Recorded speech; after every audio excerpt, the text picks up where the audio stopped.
leave, right? Knowing when to leave, yeah. Um, okay, well, for anybody who's tuning in, welcome to If You Can See It, You Can Be It. This is a show slash program through Passenger Recovery that is for specifically our youth in the local area, anybody who's interested in getting into music and the things that have worked for other people and the things that have not, and also for people who are in recovery that are maybe curious about getting into the arts and or the music industry. And today I have with me a very dear friend, Charlotte Jacobsen. Hello. Hello, who I've known. Well, I guess we've known each other. We've been kind of joining meetings and groups together for since 2020. Yeah, 5 years. It's been it doesn't seem that like that long, but here we are. So I wanted you to tell me a little bit. First of all, where are you coming from, Charlotte? I'm based out of Denmark, southeast. A little place no one probably knows because Denmark is a lot bigger than just Copenhagen, even though we're quite small. But I'm on the mainland, so. Okay. Yeah, Copenhagen is my only point of reference, and I know that a lot of people are like that with Michigan too. Michigan's huge, but when it comes to touring, it's mostly Detroit and a few university towns, Grand Rapids or Ann Arbor. Yeah. So how far away from Copenhagen are you? I'm 2 hours, so I'm actually closer to Germany than I am to Copenhagen. So Okay. down south on the East Coast. And how long have you been working in the touring world? Gosh, well, I kind of accidentally fell into it when I must have been like 13 or 14, in my little suburban town. I did all the things that there is now terms for now, management, event coordinator, production coordinator, booker, marketing, PR, ticketing, all of those things we did at a culture house in my town. Just because we could, and we had a passion for music. So it's been over a decade now. Moving back and forth, I have quit music a couple of times and also moved over to the business side at one point and realized that it's in the live aspects of the industry that I thrive most. Okay. It's interesting you say that because I know a lot of mutual friends that we have that have had to leave the music industry because of personal changes that needed to be made. I know for me, I left for close to a year, not quite, but I had to get off the road for a while to make some changes after I got sober the most recent time. Talk to me a little bit about how recovery has changed that perspective for you. I mean, like, yeah, the first couple of times I quit music was not because of recovery. It's because I'm from Denmark, which is a very small country. I think are we 5.6 billion now? A million, not billion, now, and which means the music industry is very small, and it's heavily on volunteering. And I found myself in a place where I was like, this is not paying the bills. Like I cannot make a living from this, even with all the experience that I have and all the drive that I had. I couldn't seem to get a foot in where it was possible to make money. So I had to go other directions. I had to go to college, and I had to have other jobs to figure out what I wanted to be in my life, because there were this whole not just my perspective, but like a cultural perspective that music doesn't pay the bills. Like it's a hobby, and you can't really demand it to be able to make a living of it. And I kind of accepted that, but with everything else that I did, I was always drawn back to music. And at some point, I was like, this is the only thing I know how to do, and it's the only thing that makes me happy. And that came shortly after I got sober. Because when I got sober, I didn't just leave the environment, the music environment I was in. I kind of left all my friends as well, because I couldn't be I couldn't heal in that environment. And it was not because that they were bad people or music were the reason why I had issues with alcohol, but it does heavily influence those environments. And I'm from a small town. We hang out at bars since we were 14. It's an old sailor town. You know, our favorite place in the whole world was a dark, smooshy bar called the Mermaid. Uh, you know, I wasted a lot of time in there being absolutely wasted. So I had to kind of take a step back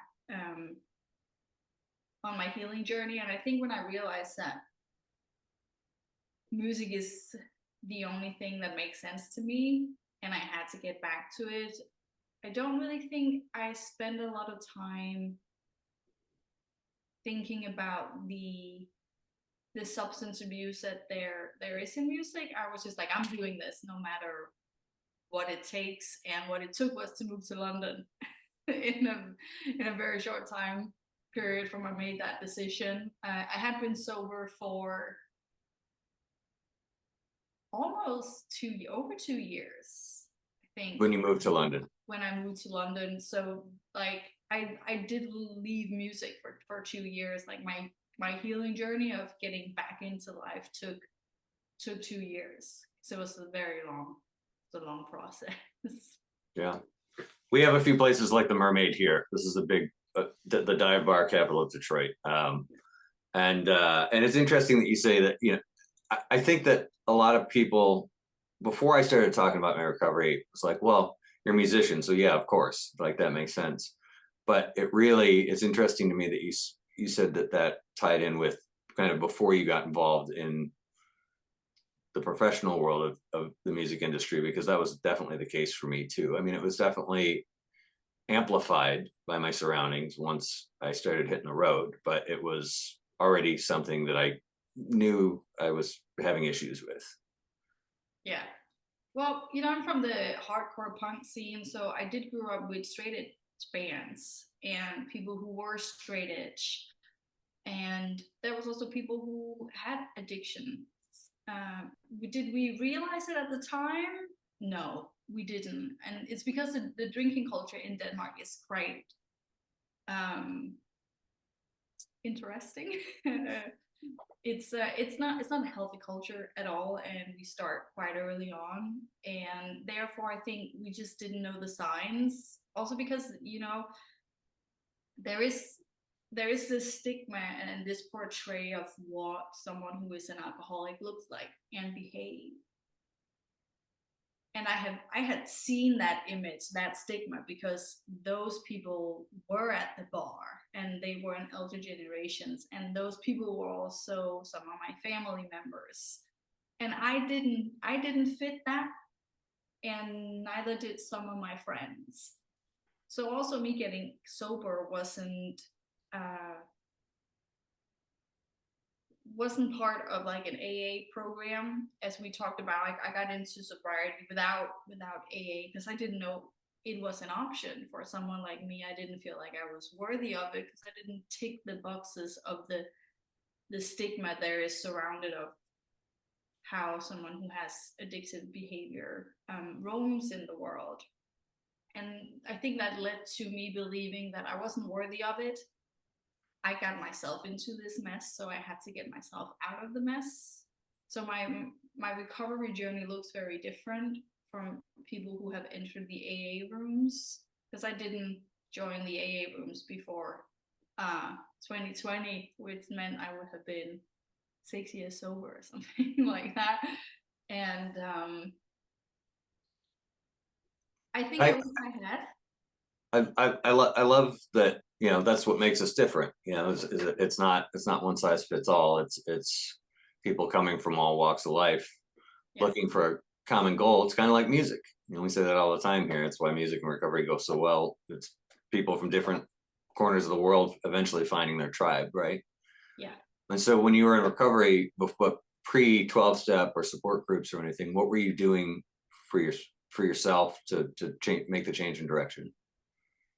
Well, I think I did a I did a lot of things I don't recommend for sure. Okay. My first step in recovery was taking the last money I had in my bank account and book tickets to the Philippines, because that is the furthest away you can get from Denmark. And I knew that the grass was not greener on the other side, but I knew it was going to be warmer and there was going to be a beach, and I needed to get away. I needed to be somewhere I could like kind of take apart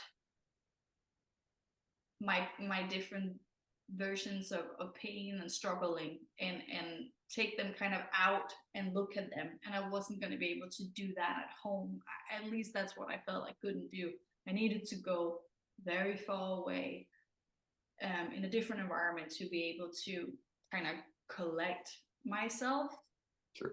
And it was very interesting because I planned it so well that um, I invited my friends to a big party at a club downtown with a 19s theme. And I told everyone that was going to be the last day that I drank up. Like, I was quitting alcohol, but I was going to go out with a bang. And the day after, I was going to fly to the Philippines. A going away party for alcohol.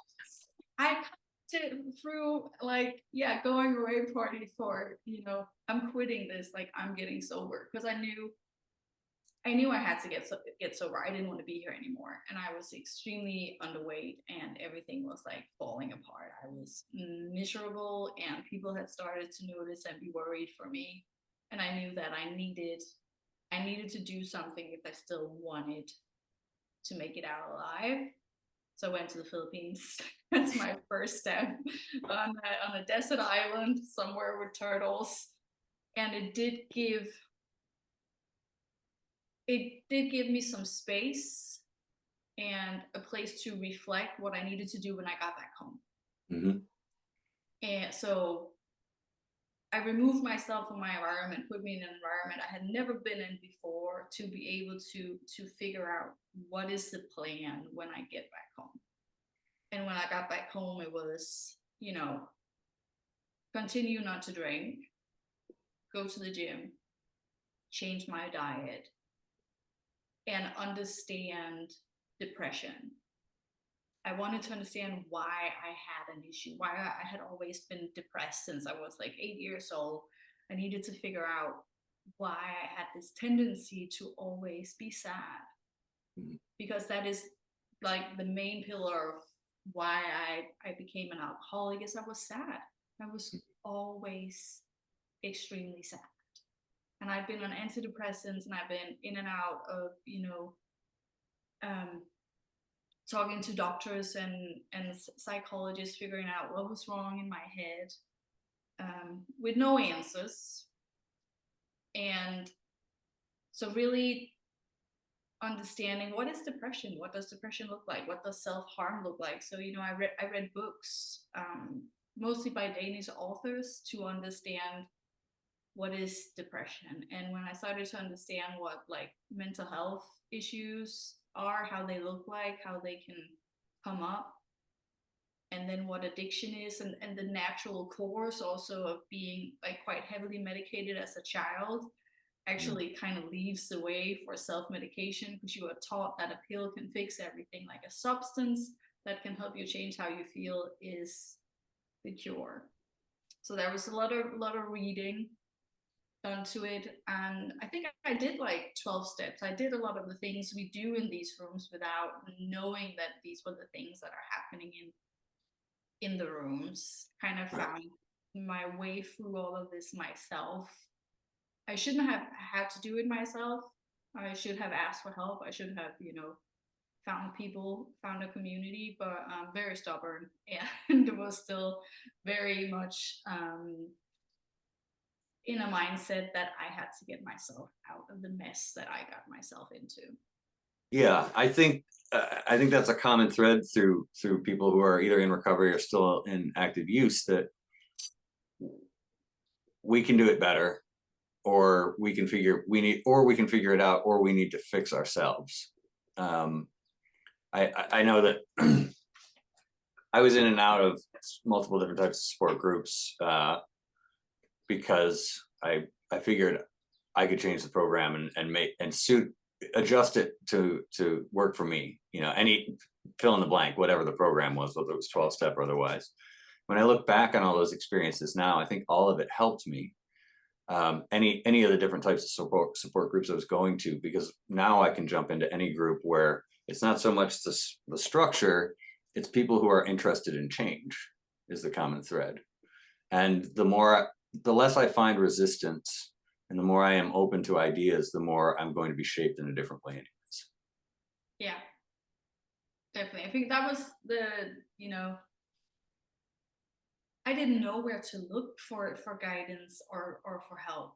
And even though my friends were supportive of me stopping drinking, they were not going to stop drinking and going, out on the town, because most of them did not have an issue. I had an issue. So I really, had to look other ways, and the internet is a fantastic place. I did find some like 24-hour chat rooms where you could just pop in for everyone who was kind of feeling a bit low and you had someone to talk to late at night or during the day. And reading all of these self-help books, whatever they are called, was a huge thing as well. I did a lot of things I didn't want it to do, like you have the steps. I knew that I quickly realized that one of the steps that I needed to do was to love myself and speak kind of myself. And I found this article about, what we speak out and what we put out there is how we feel. That kind of sets the tone for how you perceive yourself. And it talked about that we had to speak with kindness to ourselves and compliment ourselves. Some bull. But I decided that I had nothing to lose. I was miserable, and I was willing to do anything to feel good about myself. And so to remind myself that I had to do this, I put post-it on the mirror in my bedroom and other places around my bedroom. I had these post-it that says that I am beautiful, I am good enough, I am worthy. And I had to repeat it every day. It was some of the first thing I had to say in the morning was, that post-it on the mirror that says I'm beautiful, I'm good enough, I'm worthy. And I woke up every day, I looked at that post-it, I repeated it, and I gave it the finger and walked away. And I probably did that for quite a few months because I wanted it to work, but I didn't believe in it. Like, a post-it was not going to make me love myself.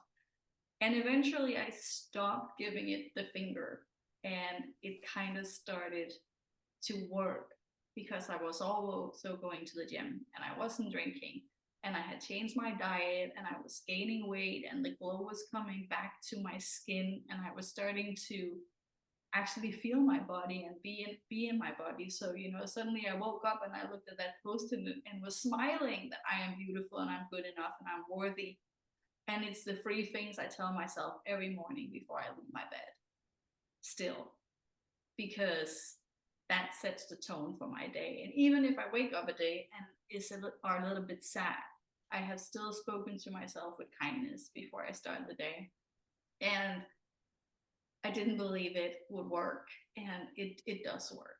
It's some kind of shit, but it does. The power of reinforcement, even against our own will or wishes, Exactly. I didn't look beautiful or at that time because I was so underweight.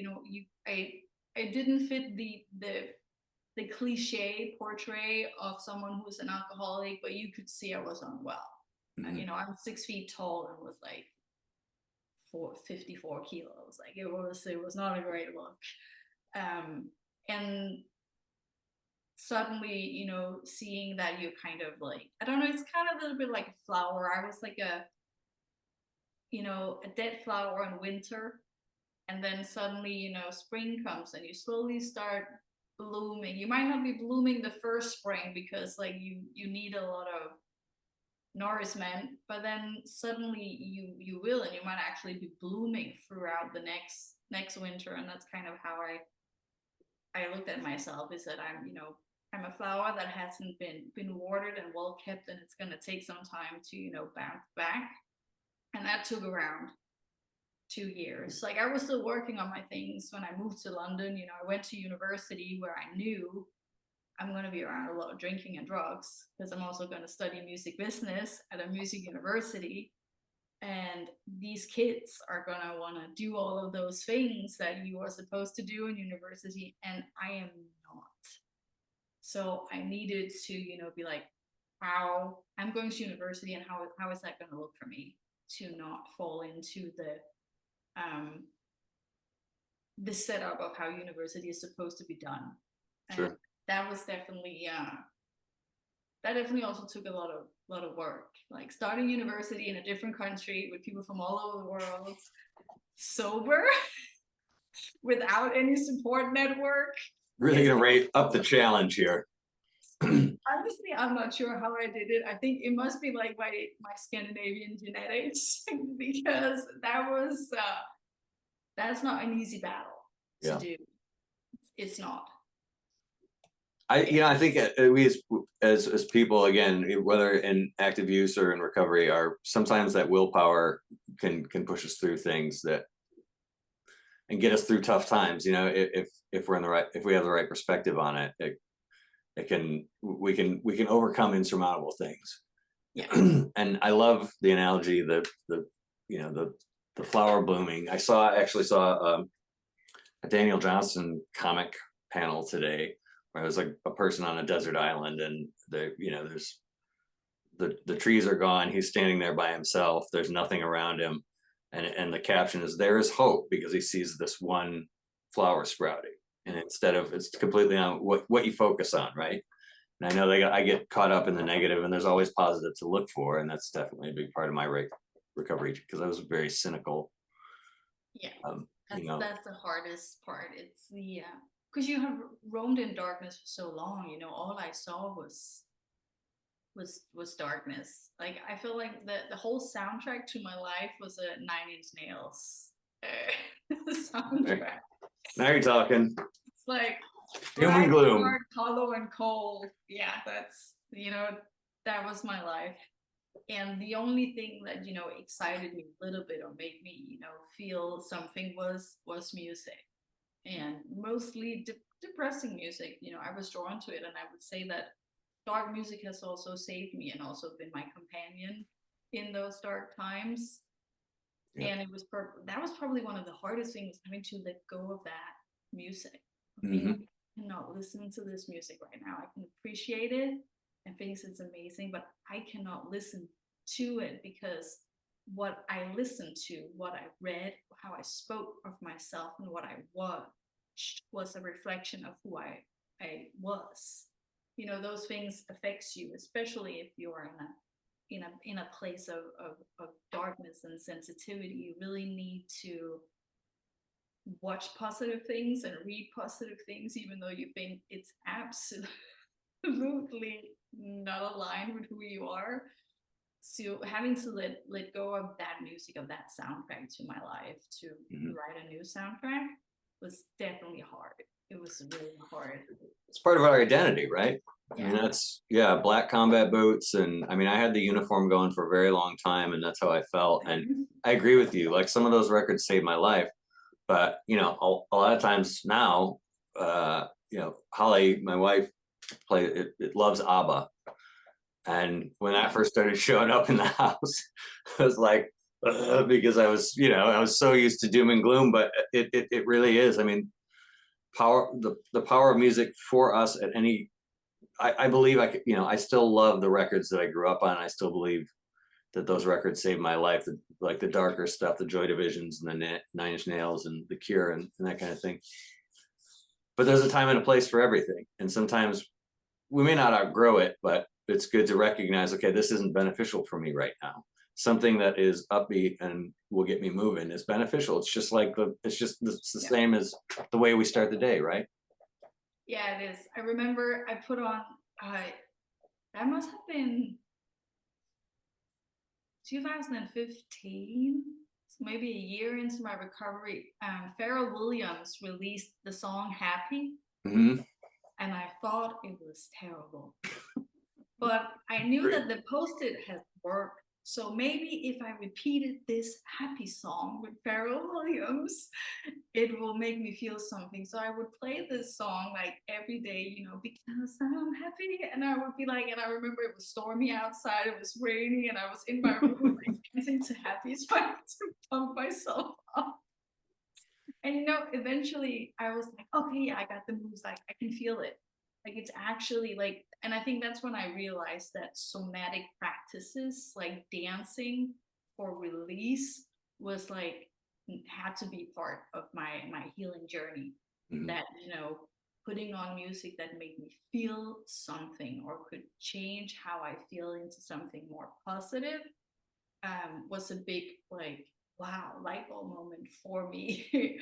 And that was that beautiful song. And I love the fact that we come from such different places, but that you talk about like the holistic process, and that, you know, support groups definitely, and the community there helped. But you had all these other things that I think anybody who, the way I came through when it started to actually work was you surround yourself with people that have experience and strength and hope, and they can tell you what worked for them. But what I didn't get is what you're talking about with diet and exercise. And I couldn't drive at the time, so I had to bike to the meetings. So that helped. And I didn't even realize it was part of my recovery at the time. It was just, oh, I got to get through this to get to the groups. But it was really beneficial. And I love that you're coming from the other end of that, saying, well, I started by doing things that I knew would be good for me, Yeah. that I had just maybe neglected for a Yeah, long time. 100%, because that's what, you know, when you have substance abuse, diet goes out of the window. Even though, you know, I was plant-based at the time, but I ate fries. Like I didn't Plant actually, based, I didn't really eat because I just consumed alcohol. And I had like the falafel wrap on the way home from town. You know, I late wasn't. night kebabs. Yeah, you know, I wasn't eating properly, and I knew that I knew that diet definitely was the way, and I knew that exercising was important. Like, I didn't go into exercising with that, ooh, that's gonna, you know, keep me sober. I went into exercising because I had a back injury that I hadn't attended to, and then realizing that exercising was, you know, also helping my mental health with serotonin, because at the same time I decided to get sober, I decided to get off antidepressants. I won't recommend that because that was interesting, and I couldn't really get help for it either. My mom was supporting it in that sense, but you know, I'd been on some sort of stimulants Mhm. my whole teenage years and into my early 20s. I didn't know how real feelings felt like. So that was something I started to feel when I got sober and got off antidepressants. And that journey is just wild. So if I didn't have, you know, the outlet from the gym and being probably hyped, I was too hyper focused on my diet, but I was very underweight. So I had to, like, I really had to gain weight. If I hadn't had those things like to cling to, I'm not sure I would have made it, because I didn't have community of people. I had no one to talk to. Like I talked to some strangers online on the chat forums, but I didn't have a community of people, and I should have had. I did it alone, and I managed to come out all right. I made it, you know, 6 years without going into the groups, but I can definitely see that I would have benefited a lot from going to these groups, because they have taught me so much and have maybe made my journey a little less rocky or a little less difficult. It didn't have to be that difficult, Mhm. but it's when you're like the introvert who is like, I can do this. Yeah. Oh, yeah. Something you said earlier about you know, I think that so there, you know, there was pain and there was struggle before we get into. A friend compares it to like Pleasantville. You know, we get into alcohol or drugs, everything goes from black and white to color, and then it goes back to black and white because it's not the solution anymore. It becomes the problem, and so we're in it just as much, if not more, pain. And then when we get into recovery, we eventually, things become full color again. But getting through those emotions and figuring out how to feel things again is tricky and difficult. Yeah, it's, if someone would have told me that was gonna happen, I don't think I would have decided to become sober. So I also try not to tell people that that's gonna happen, because that is what, we don't like to feel all our feelings, like, because we are conditioned that there are certain things that we are allowed to feel and express, and then there are certain things that we all feel but we don't express them. And especially if, both boys and girls from we're very young are being conditioned to how we need to roam in the world. And being a very tall girl very early on, I was often seen as aggressive and intimidating for everything I felt, because I was so much bigger than all the other kids.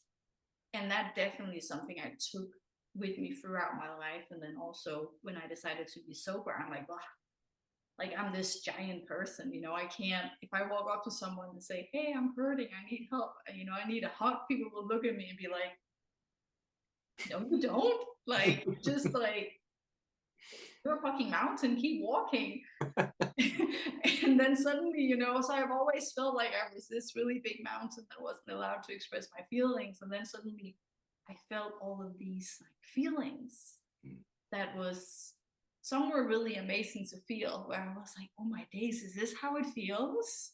Like, is this how you're supposed to like watch a movie and relate to the movie and the characters, and actually be moved by this movie instead of just being like numb and playing? And colors started to move me. Fruit and vegetables that had really beautiful colors in the supermarkets moved me for a very long time. It makes sense. So many things that we just either take for granted or we're not paying attention to because we're not present. Because I had shut all of these things out. If it wasn't, a concert with moving lights, I didn't really see colors and I didn't feel colors and feelings. It was just like, it needed, for me to feel something, it needed to be extreme. And it was music, and it was, alcohol. Like everything else here kind of bored me, and everything down here, wasn't very nice, and I wanted to get up here, but you can really never get up there when you're on substances and been on medication for most of your life. So it's really wild realization that all feelings are the feeling, and where they come up, and how they feel like. And it also was a bit shameful being, an adult, and suddenly having to have conversation with my friends and be like, I now know what you talked about back then when you talked about that thing. I feel it now. Like, I know how this feels. And, telling to my friends to be like, this thing is coming up for me and I feel it right here. What is this? Having to explore those things, as an adult was a bit shameful. I felt like I was 15 years behind. But I was robbed from those things as a teenager, where you grow up and have the experience of all the hormones that's happening and you're becoming adult. I got heavily medicated, so I had to go through that later in life. And that's I still laugh about it today. I think it's quite funny to look at myself post sobriety and pre sobriety. I'm like, it was a funny thing. Which is, what you're talking about with actively using, we're chasing highs, and definitely it's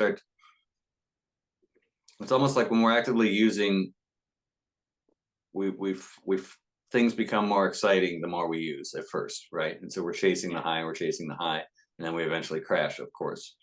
And then when we get sober, all the emotions have us going like this, and what we're shooting for is balance. It's almost the opposite. It's how do we manage the feelings instead of tuning them out and checking out entirely, and if there is no coping mechanism, which there is, as you said, it just takes a while to get into the structure that works for any one person.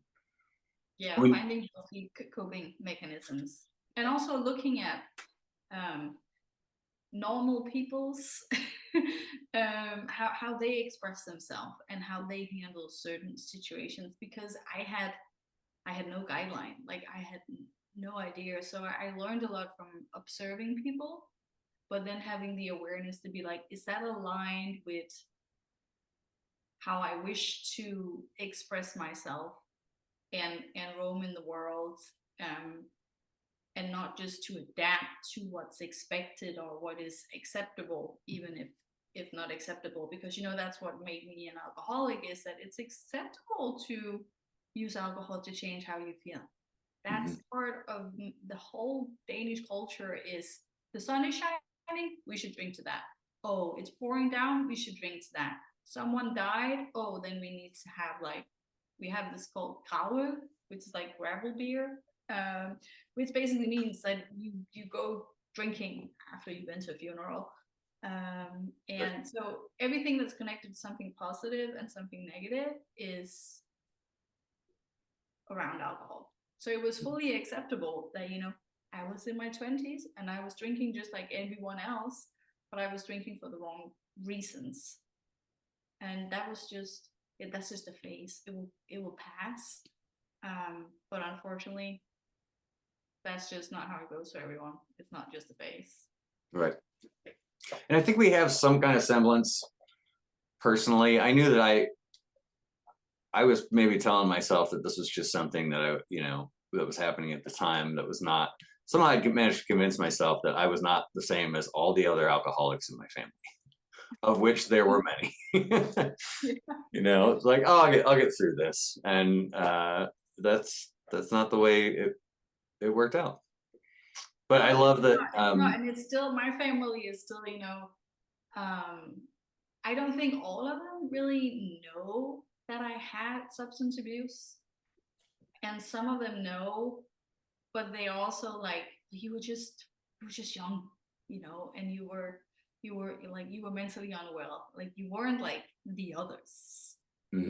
Because I wasn't, but that's, what I also learned in these rooms, is that substance abuse doesn't have one look, and look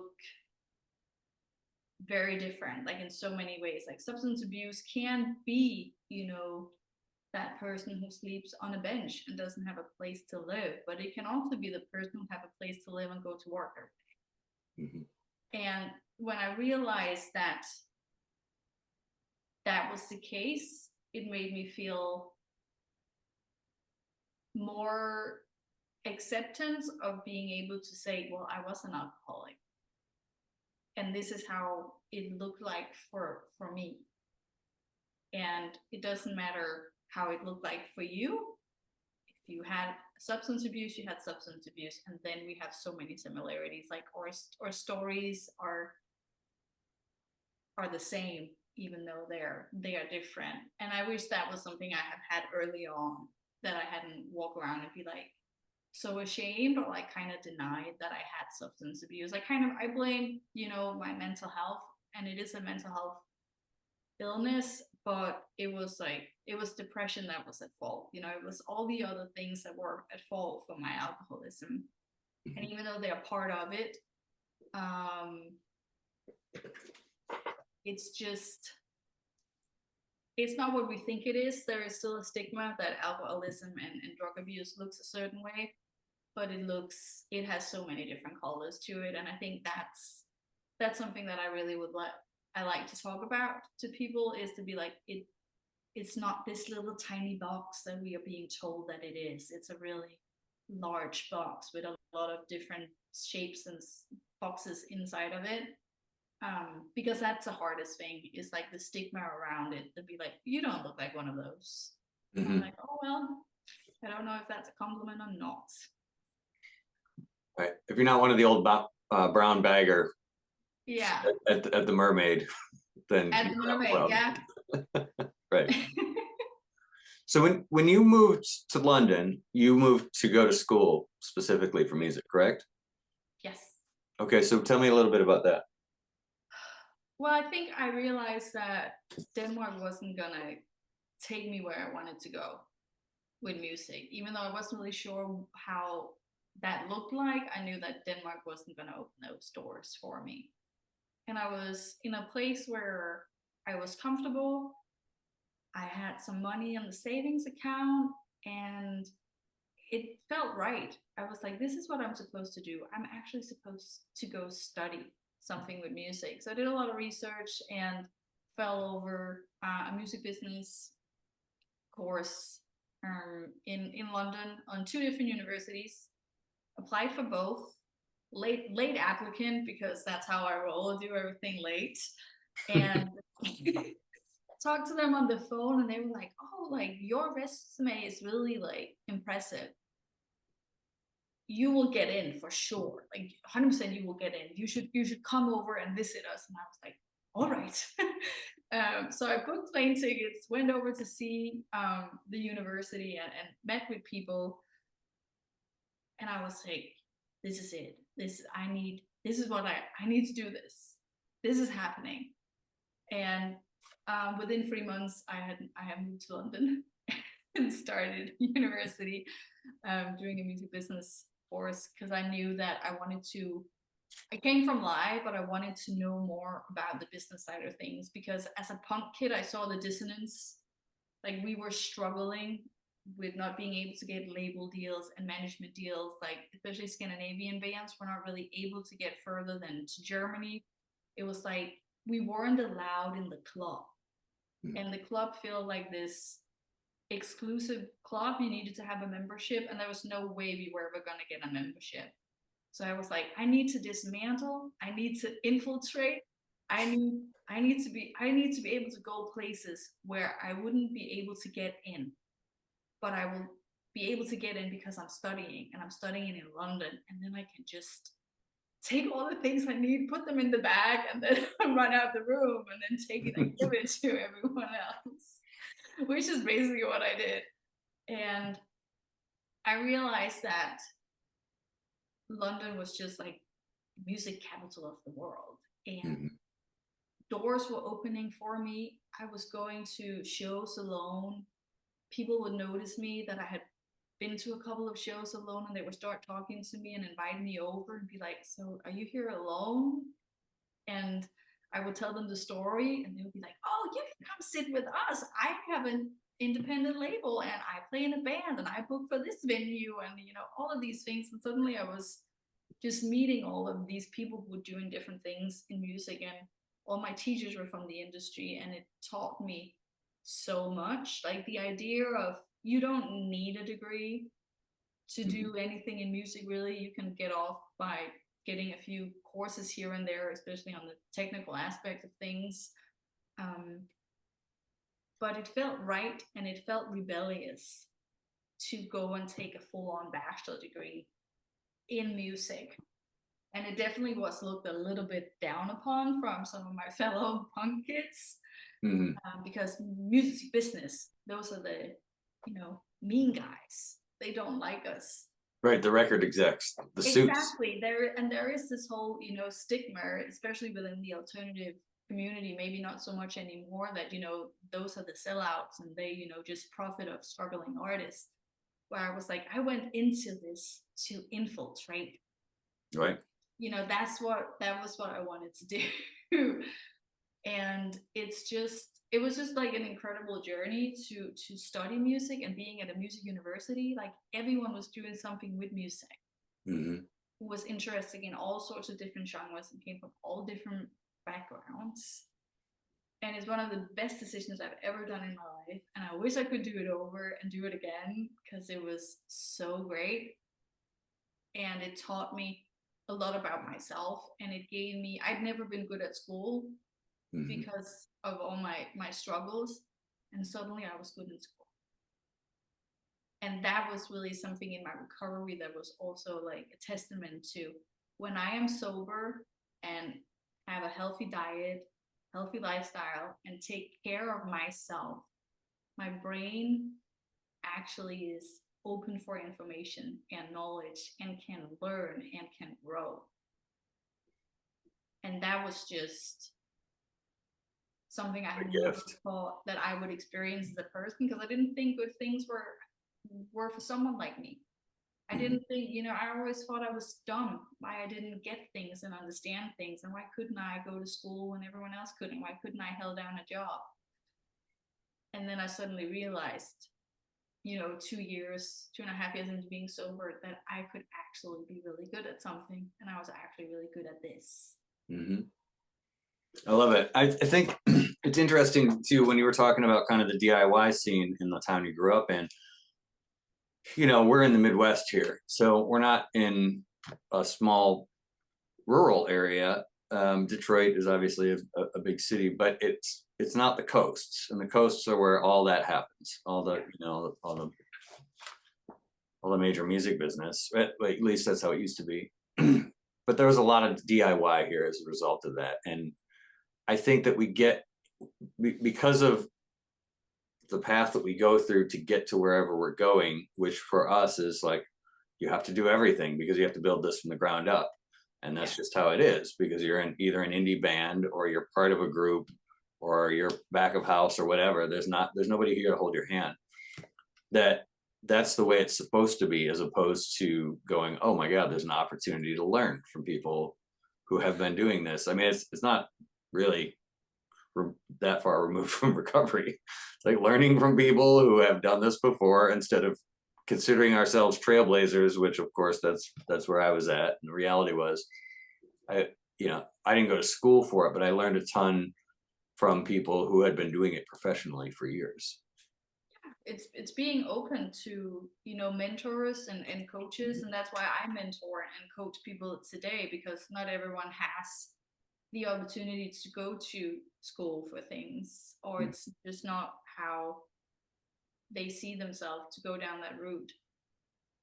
And it's just learning from people who have walked the path before you and know things is an incredible gift to receive, and also then being able to give in return.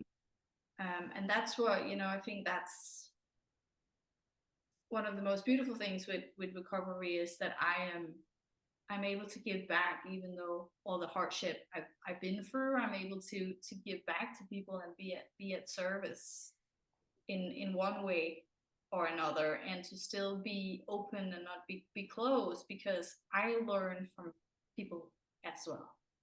Yeah. Even people who have made plenty of mistakes, and who have made the same mistakes as I have, I learned something for them. It's never, I don't see myself as a failure, or like or that I failed in anything in life. I was just a little later in the blooming process. But everything I've experienced, I take with me in life, and I think that also comes beneficial for me in working in music. Mm-hmm. Is that there is a lot of substance abuse in music, and I can walk into those rooms and those environments sober, clear-headed, and not judge, but also be there as support if needed, and being able to, walk up to someone and say, hey, I noticed, do you want to talk about it? Or, I know a place you can go for information or resources. Not being afraid to, not being ashamed of it anymore, and not being, afraid to speak out about it when I see it. It's, I love that, whether we're in a classroom, on a stage, or in a group of some kind, there's always room for education, and it's up to us whether we're open to it or not, which you said, which I loved. And there is a culture, of course, in the music industry of being closed off and just, you should know better, or you keep it buttoned up and you keep moving forward, which you kind of mentioned, the ability to reach out to somebody with kindness, but rather than, shouting or a harsh word or whatever, is, that's kind of a gift of recovery in itself. And I wanted to ask you at this point about the Sober Companion shirt and where that came from, if you're okay. Because it's good when you were talking about that, just now, it reminded me that you decided to do that, which is just, it's it's really powerful without saying a lot. You know what I mean? It's not a public service announcement. It's not a hashtag. It's just something that you decided to do. That I, I know I've been in that position where I really needed to talk to somebody on the road, and if I'd seen that, that's the most it's like a hug. It's like the most welcoming message without browbeating anybody or anything. And I'll show a photo of the shirt, but I just wanted to ask you about that, where it came from. I think it came from that, you know, I am from a subculture with battle vests and battle jackets, and I've had mine. And then when I got sober and I joined the straight edge community, I got a patch that is free access, and because free access in the hardcore and punk scene means straight edge, and it sends a signal that you don't use any substances. So it's kind of a little hint, you know, we are mutuals. Mhm. And I think it's been 23, so just like a year into touring again after COVID, and I was going back out for the festival season, and I was sitting and I was realizing that this is gonna be really, really hard for a lot of people. Like, it's been really, really hard to go back to work after the pandemic. And we're all still trying, you know, to navigate in it. And a lot of us are still struggling. And through the whole pandemic, I found Passenger, and I found the Back Lounge, and other support groups. And I took courses and workshops within mental health and well-being. And I just realized that I need to make a t-shirt. I need to take my battle list and make it into a t-shirt, because when I'm touring and I'm at these venues, but mostly like I'm going to be at these big festivals where some people are going to have a hard time, I want to like subtle show that I am a person of support, and it's like I'm a safe space because I have the capacity to be a safe space and a support. And because I want to be what I could need or would have needed. And I had this photo on my computer for a very long time that I have saw online, and it's an old photo of Jimi Hendrix from Woodstock and playing the guitar, and he's like leaning over some amps, and there's like a bunch of roadies holding those amps up behind him, and Okay. someone had put like roadies keeping shit together since day one. And I thought it was the perfect image, because out of the pandemic, there were a lot of focus on mental health and well-being for the artists and not the crew.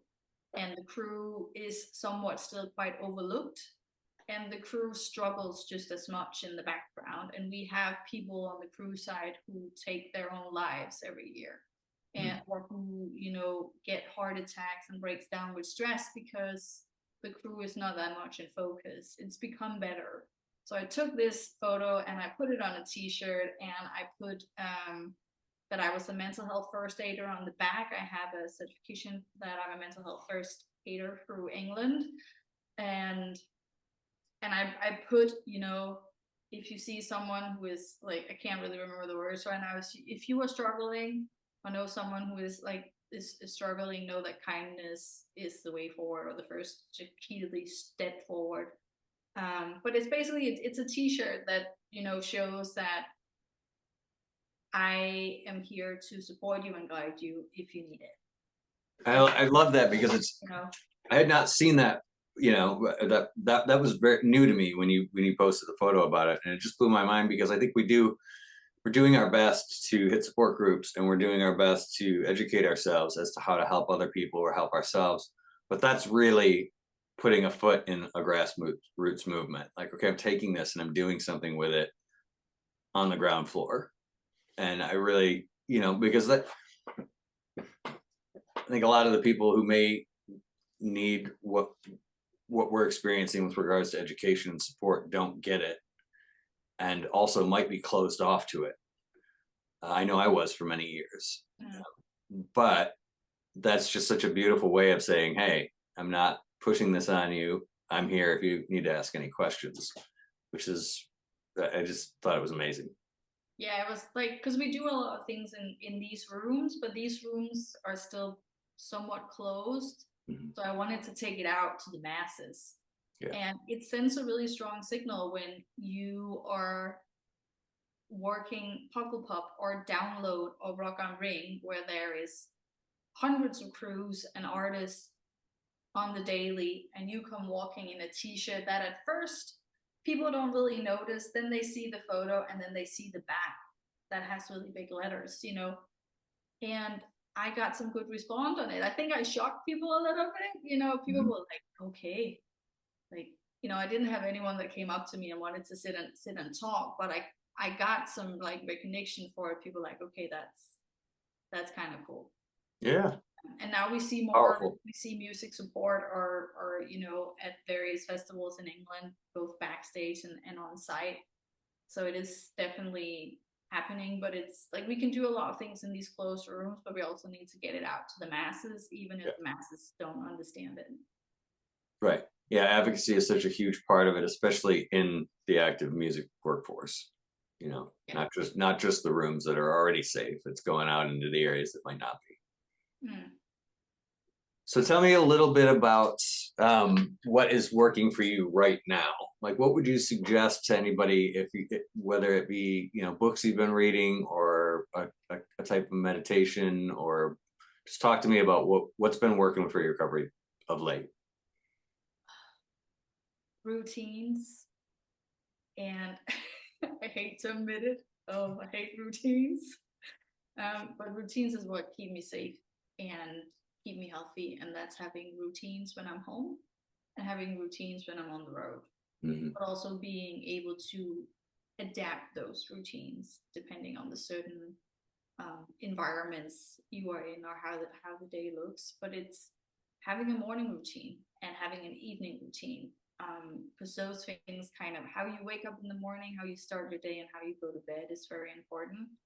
Mm-hmm. So I have very, very strict morning routines, from like what I eat and what I drink and how I stretch and move my body, and the same before I go to bed, and how I speak to myself, both on and off the tour. And definitely just learning to notice the signs and feel all the feelings, but also know that when something pops up, and know that this is not the time. Like right now, I can't deal with this. I know I have to deal with it, but I'm going to put it over here when I have time to deal with it. And that's not in 6 months, that's tomorrow or later Right. in the day. Not to suppress things, and being open to learning and hearing other people's stories is definitely a big one. And books. I read a lot of books. And it's funny, the more books I read that has nothing to do with recovery, the more things in these books I find that works in recovery, has something to do with recovery. Yeah. Going back And to the perspective, our change in perspective rather than a yeah, change in what's on the page. Sure. yeah. So reading other people's stories, I think that's one of the most courageous things we can do is telling a story, whether that's in a book or a face to face or in an Instagram post or even a TikTok. Because when we share our stories, that's where we connect with people. That's where we find our tribe. So never be closed up to share your story. Not that you should scream it out for everyone, because not everyone needs to have that access to you, but just learning from other people's stories and take what you can use, and especially from people who are not from the environment you grew up in or the environment you grow in. Mm-hmm. Because that's where you really get tested and learn a lot of things, is from people who you at first hand think is nothing like you, and you have nothing in common, and you realize that there are some similarities or some things that you can learn from them. So books are definitely a big one. They're part of my routine that I need to like read weekly. I bring a book on tour as well, and sometimes I only maybe through a whole tour I get to read 7 pages, but I will get something from those 7 pages. It's just the idea of knowing that I have a book to turn to Mm-hmm. is important, and sticking to my diet even also on tour. And of course, it doesn't mean that you have to be super strict all the time. I also eat donuts on tour Sure. because I need to make sure that, my problem for me is that I don't get enough calories in on tour. So I need to eat a few donuts here and there to make sure I get them. But it's But easy to let it lapse entirely instead of just finding yeah, the middle ground, right? it's Sure. discipline. It's being disciplined, and because motivation is not always going to be there. But if you learn discipline, that's going to get you through the hard days when motivation isn't there. Mm-hmm. And I just keep being open to new things. Mm-hmm. Books, poems, forums, like everywhere where people share their story, whether it's through music or poetry or art, I'm open to it, to receiving it, and learning from it, and knowing that I'm growing and I'm changing. I'm not need to be set in my ways, Mm-hmm. and accepting that my life is going to be lived very different from other people, and I don't live up to the expectations of society. I don't have to. I can set my own expectations and my own rules, because reality is that I cannot roam in the world as a normal person, because my tendency, my default is destructive, and I am sensitive, and I get overstimulated quickly. So it's really taking care of myself, like self-care. And that means saying no to work sometimes, even though when I need the money, but knowing that that's gonna kill me. I work too hard. Um, Putting myself first above everything, but being kind of compassionate towards everyone I meet. And that comes naturally when you are kind of compassionate to yourself. Mm-hmm. You will also be it to other people. So I think to boil it down, recovery looks for me is having a morning routine, going to the gym, having a healthy diet, cold water swimming, and having an evening routine. Those are Yeah. kind of like the 5 steps. So like the cold water could be any sort of hobby that you like: painting, badminton, golfing, whatever it is. But it's like having routines that not necessarily fun to do, but will keep you sane, and then have things that makes it worthwhile that you can do because you do the not so fun routines. Right. Need to be strict on that. If I let go of my routines for longer periods, I will lose myself. And to some people that would look that's very square to have like a schedule, like you need to do this every morning and stuff like that. I'm like, yeah, well, I keep Saturday off. Saturday morning I don't stretch, I sleep in when I'm home. It's like, Right. that's fine. Also giving yourself like that time. And when I'm on tour, there are certain things I can't do, but some things that I can. It is a bit strict to be in recovery, because it's really easy to quickly lose yourself. But how my schedule looks like doesn't mean that your schedule has to look like that. You might be fine with doing less of this and more of that.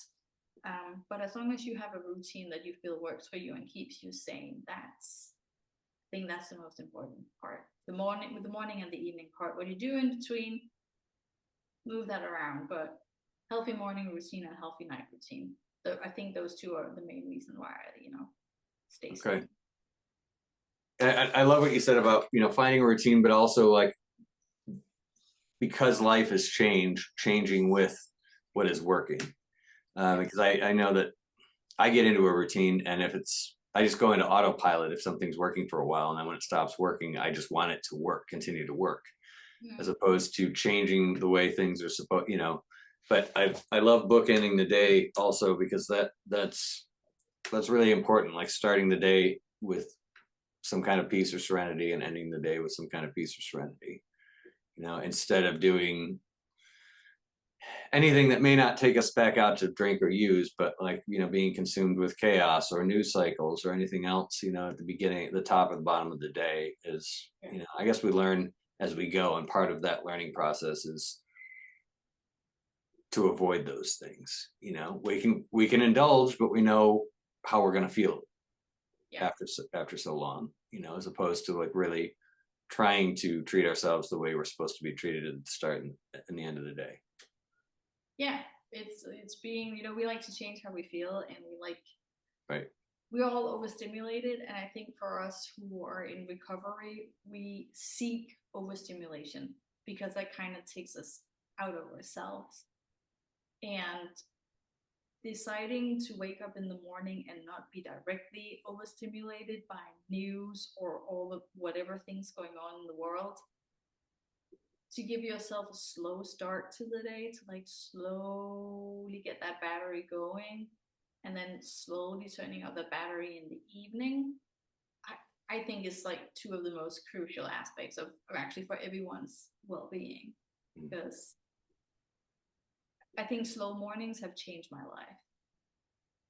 I don't need to be out the door at 8 in the morning or 7 in the morning, and heavy traffic and forgot a lot of things. And so actually planning your morning in the evening before, make your morning easier, prepare things, because else you end up just your phone and you're scrolling and all the news and the radio and like all the noise, which is, all the noise that was in here and out there and then got in here is why I became, self-destructive, why I had self-harm, is because I wanted to control all of these things that I felt like I couldn't control, but I actually can't. Because I remember I always used to say, I wish there was a mute button for the whole world.